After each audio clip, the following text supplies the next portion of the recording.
मुझे हमारे वन्य जीव की दृष्टि से मध्य प्रदेश पूरे देश में जैसे फॉरेस्ट का एरिया हमारा बहुत ज़्यादा है, उसी प्रकार से परमात्मा की दया से और हमारे सभी फॉरेस्ट डिपार्टमेंट और वन्य प्रेमियों के कारण से हमारे यहाँ मध्य प्रदेश में सभी प्रकार के वन्य जीव, जैसे टाइगर, देश में सबसे ज़्यादा टाइगर अगर कहीं है तो मध्य प्रदेश में है। लेपर्ड, तेंदुए की संख्या भी पूरे देश में सबसे ज़्यादा हमारे यहाँ है। गिद्ध, वल्चर, ये भी पूरे देश में सबसे ज़्यादा हमारे अपने राज्य के अंदर ही है। मगर, घड़ियाल, अब तो हमारे यहाँ किंग कोबरा भी लेकर के आए हैं। ऐसे में सभी जीवों के बढ़ती संख्या को सुरक्षित रखने के लिए रेस्क्यू सेंटर की भी आवश्यकता पड़ रही है।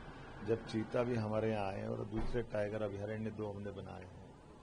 चीता के लिए भी पालनपुर कूनों के बाद अब गांधी सागर तरफ हमने उनको छोड़ करके एक नया पार्क डेवलप कर रहे हैं।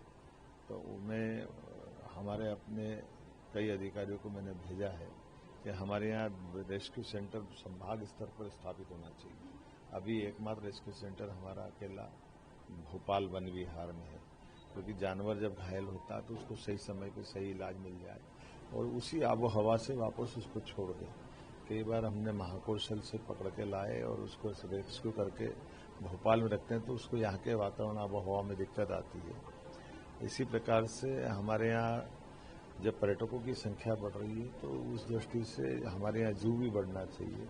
मैं उम्मीद करता हूँ कि हमारा ये जो पूरे देश का सर्वश्रेष्ठ रेस्क्यू सेंटर और एक तरह से जू है गुजरात में, मैं आज उसको स्वयं भी देखने जा रहा हूँ। मैंने बीच में टीमें भेजी थी और हम उम्मीद करेंगे कि आपस में हमारे जानवरों को भी आदान प्रदान करें।